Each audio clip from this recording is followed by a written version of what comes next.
today's episode, I'm going to reveal my top 15 board game artists. Now, unfortunately, I can't communicate illustrations into an audible sensation, but we will be talking about why I love these particular artists, what are my favorite games of theirs, what is my favorite art of theirs, and what games do they have coming up. My name is Nick Murray, and this is the Bitewing Games Podcast.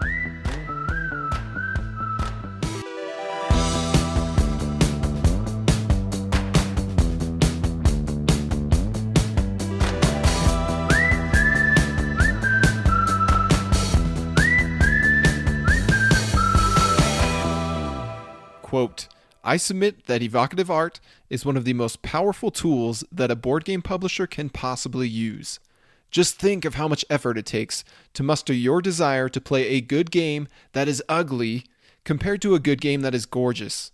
What makes me hungry to play an unattractive game like El Grande, Castles of Burgundy, or Puerto Rico?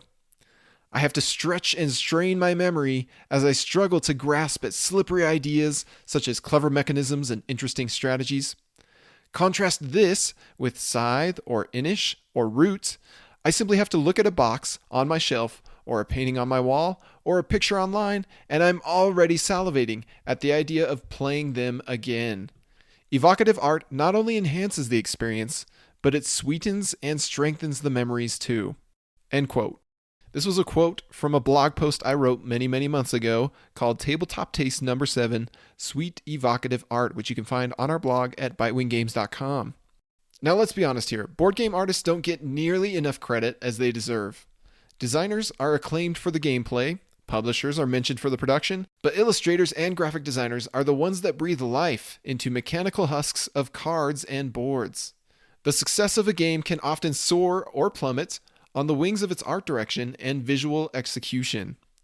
And it's about time we celebrate some of the great artists who consistently knock their handiwork out of the park. This list is not ranked in any particular order, nor is it scientifically sound. It's simply one gamer's favorite 15 artists. That's me. So for any who disagree with my selection, I suggest you pay a visit to your nearest optometrist. Let's feast our mind's eye on some of the best in the business. First artist we're going to talk about is Chris Quilliams. Now, you'd have to be blatantly lying to me to have never seen any of the handiwork of the prolific Chris Quilliams.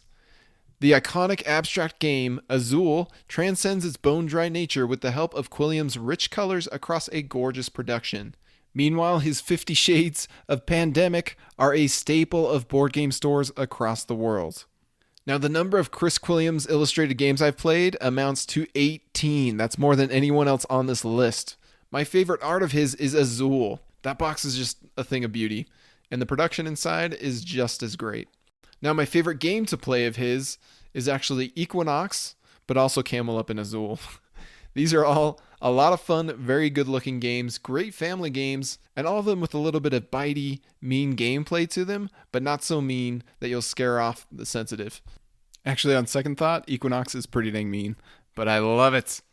Some of Chris Quilliams' upcoming games include Camel Up Off-Season. This is a spin-off, smaller game of Camel Up, and a much more pleasant box cover of Great Western Trail. There'll be some things to look forward to. The next artist we're going to talk about is Beth Soble.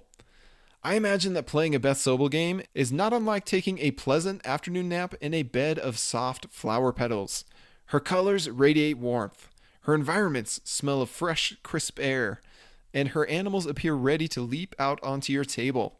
So I've played 6 of Beth's games, plus a couple expansions, and my favorite art of everything I've seen from her is Fjords, which hasn't released yet. It's coming from Grail Games, and it was just kickstarted recently. But that box art is on point.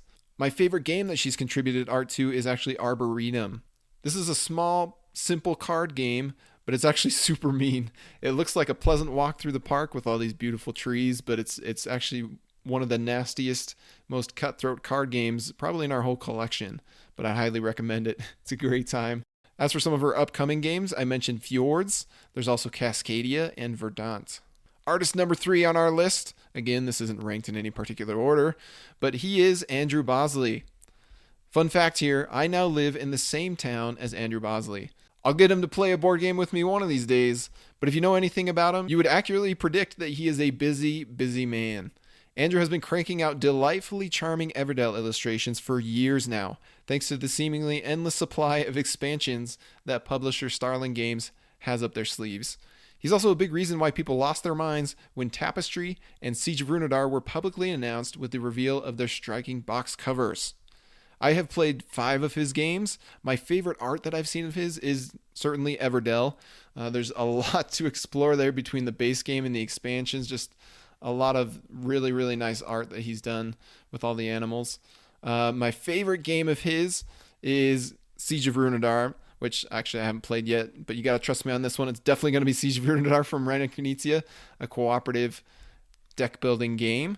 But also, I will throw in Kalis 1303 as a newer version of Kalis. That's another one of my favorite games that he has illustrated. And as for his upcoming games, obviously Siege of Runedar is the real big one, at least on my radar. But also Skyrise from Roxley Games looks really promising. Moving on, let's talk about Oliver Barrett. Oliver Barrett only has one game series to his credit, at least on Board Game Geek.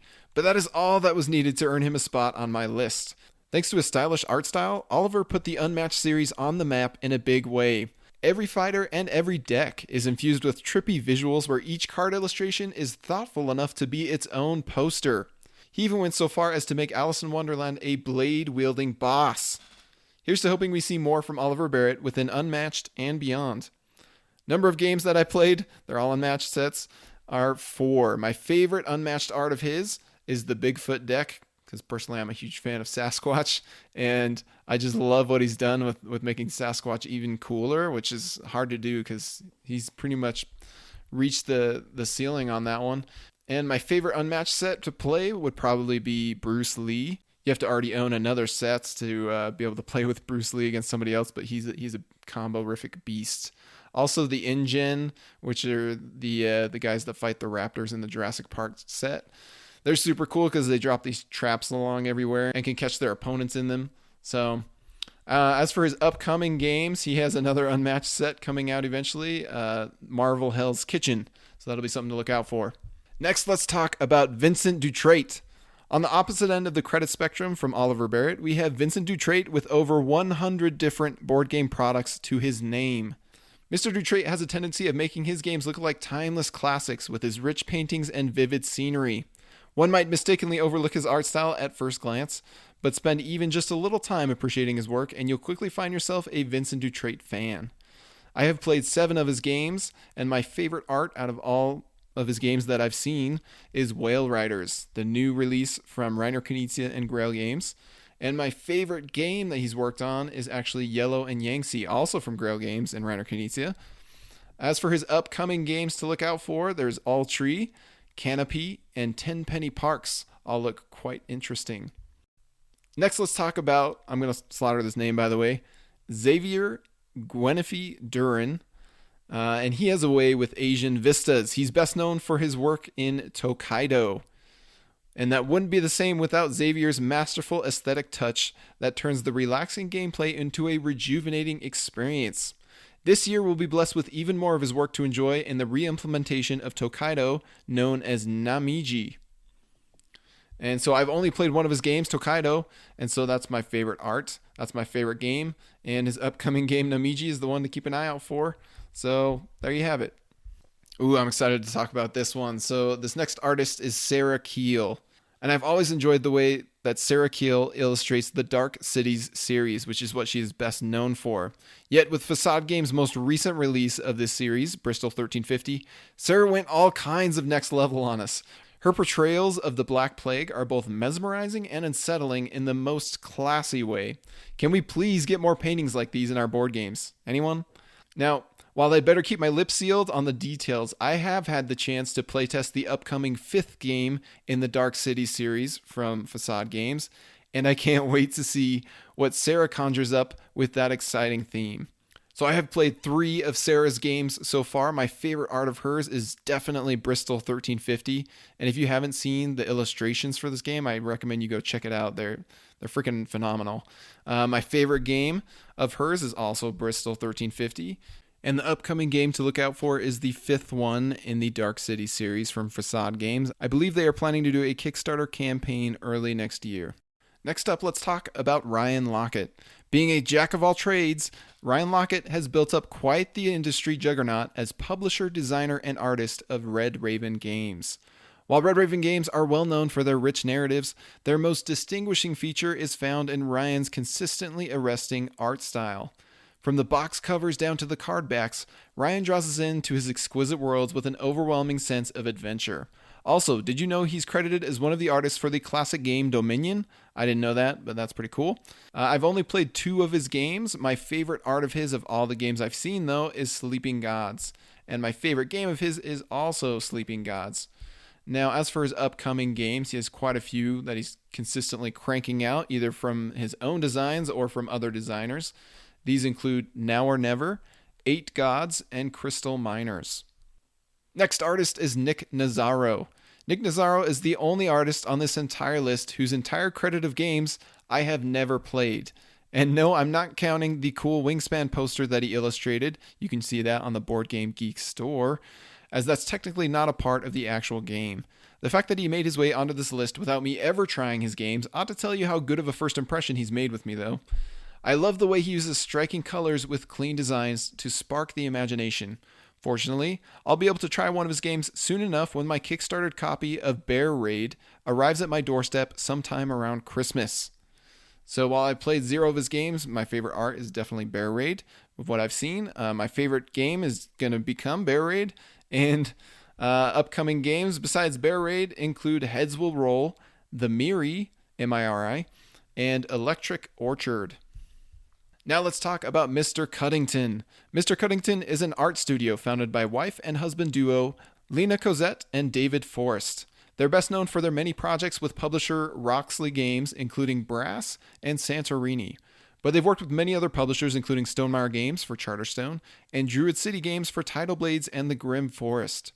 Now, personally, I think their dark, gritty Brass games are their best work and the best looking industrial age board games in the entire, wait for it, industry. And there are a lot of games in that genre, yet Brass takes the cake for me. I'd love to see them do more of these gritty historical depictions.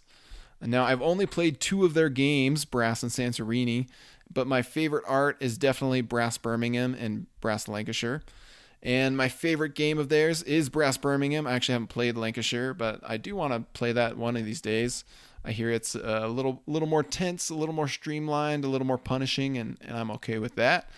And as for their upcoming games, keep an eye out for the Paradox Initiative, which, oddly enough, there's like a whole bunch of artists on this list that are credited on working on the Paradox Initiative. And this weird game just has like a swirly box cover with no hints at what it is. And I think it's a re-implementation of an older game, which got a lukewarm okay reception.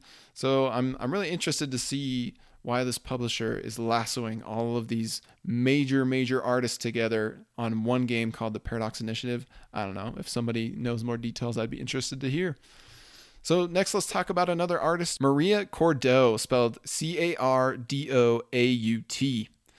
As far as art budgets go, I have to imagine that Maria's main game, Dixit, was a very, very costly game for the publishers to make. That's because artist Maria Cordo created 84 colorful, imaginative, dreamlike illustrations that needed to both look amazing and function well within the art-dependent gameplay. The Dixit cards are both vague enough to be widely interpreted, yet familiar enough to trigger memories and references. Her whimsical handiwork, of course, extends beyond Dixit into many more games as well, but she'll always be known for launching an entire subgenre of illustration-focused games with Dixit. And so Dixit is her only game that I've played, and so it's obviously my favorites. But she does have some upcoming games that look interesting, including the Paradox Initiative, as I mentioned before, and Box Monster.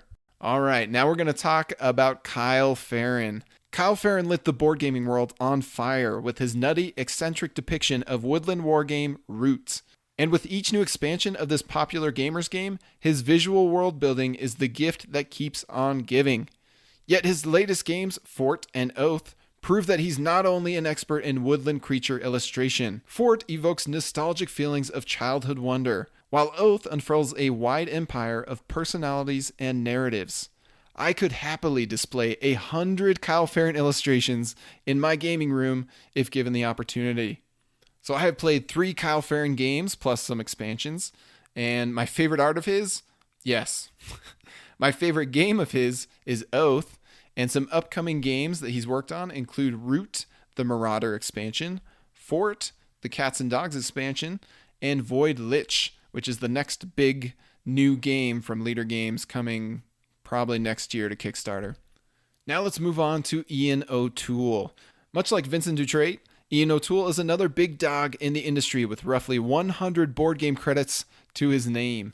Ian has proven himself to be an expert in both gorgeous illustration and functional graphic design, working wonders to distill complex systems down to more visually intuitive gameplay. You'll typically find him cooking up more complicated Euros or cranking out another train game classic, yet his projects span the entire spectrum of games, from Lacerda Monstrosity on Mars to light, breezy, unmatched set, Cobble and Fog. I have played 7 of Ian O'Toole's games. My favorite art of his is probably the Iron Rail series from Capstone Games. That includes Irish Gauge, Ride the Rails, and Iberian Gauge. I just love the look of those box covers and the way they evoke seasons and just the beauty of those seasons. The spring and the fall and the summer is kind of the vibe I get from those games. And when you get them out on the table, they're just so cleanly and crisply designed with the graphic design. And they just are flawless in their execution, in my opinion. Now, my favorite game that Ian O'Toole has worked on is Age of Steam Deluxe Edition. This is a 10 out of 10 for me. And for those of you who really love tense, interactive, punishing games, Age of Steam is one of the best in the business. As for some of Ian's upcoming games, I think he has a million of them, but some big ones include Dead Reckoning, Carnegie, Voidfall, and Iberian Gauge. Personally, I'm most excited for Iberian Gauge, which should be coming out any day now, I think. Next up, we're going to keep things hot here with artist Quanchai Mori. Quanchai Mori never fails to impress with his box art. He's the type of illustrator who knows how to get you to stop and double take his boxes when you walk or scroll past them.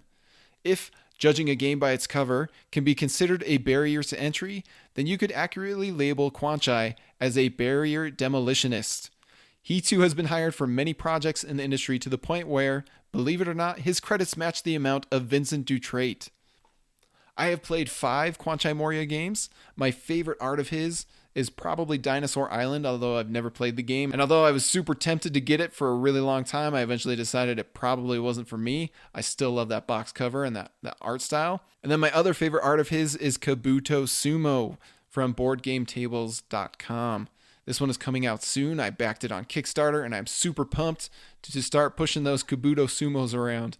My favorite game that Quanchai Mori has worked on is Sidereal Confluence Remastered Edition. He really gave the box art a facelift if you compare the two.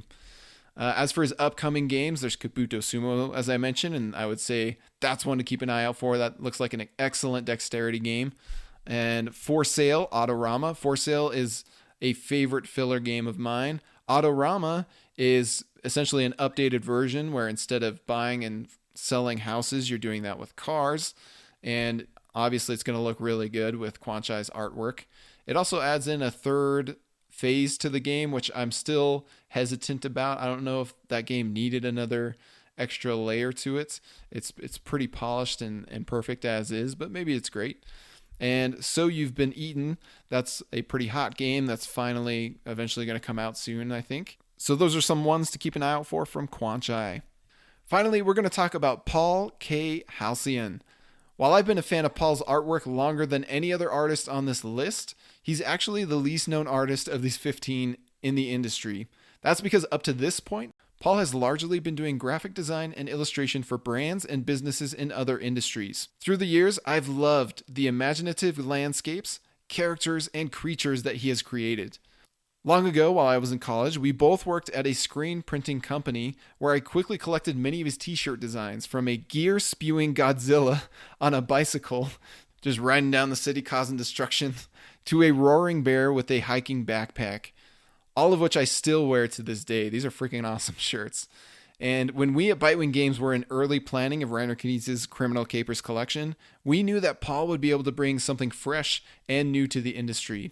If anybody could concoct compellingly colorful soda brands, imagine up a world of spicy Puma Mafia characters, and devise delightful anthropomorphic investigators, it would be Paul Halcyon. Paul is not only one of my favorite artists, but he's also one of my favorite people to talk to. In a few short weeks, we'll be featuring a podcast interview with Paul, where you'll get to enjoy his warm, adventurous personality as he shares more juicy insights and lore into the Criminal Capers universe.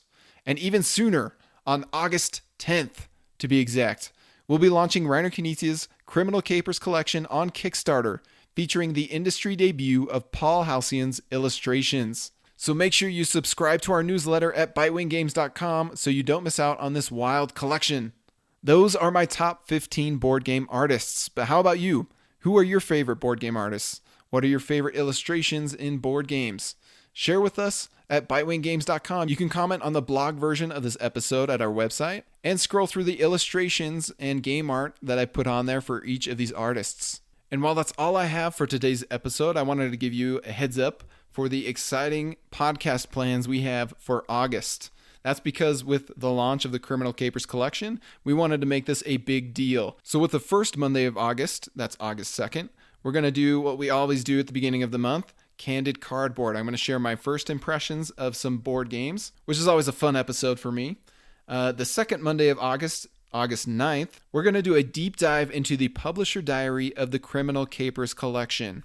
If you've ever wondered how a board game goes from a bland, sometimes themeless design to a gorgeous final product, this is going to be the episode to keep an ear out for. I'll be sharing our journey from start to finish, including reaching out to Reiner Knizia, testing out many of his prototypes, figuring out which ones we wanted to publish, and then shaping and molding them into the Criminal Capers collection. This will be a very timely episode because the day after this episode goes live will be August 10th, the launch of our collection. And the following Monday, I'm going to publish an interview with Reiner Knizia. I've already recorded this episode, and it was a lot of fun having this discussion with Reiner. And we don't just talk about Soda Smugglers, Puma Fiosi, and Hot Lead. We also get into some nitty-gritty details about some of his classic games, as well as some of his hot upcoming games. So for those of you who are Reiner Knizia fans, this is definitely one you don't want to miss. The week after will be the interview with Paul Halcyon, as I talked about in this episode. That's August 23rd. And you would be surprised to hear how much lore and thought went into building the world around this Criminal Capers collection. There's a lot of cool Easter eggs in here that Paul's going to share. On top of that, he's just a really interesting person to listen to, so I think that'll be one to keep an ear out for as well. As for the last episode of August, August 30th, I have no idea what that's going to be right now, but it is going to be good, I can promise you that. So we can look forward to an exciting month of episodes in August. My name is Nick Murray, and you've been listening to the Bitewing Games podcast.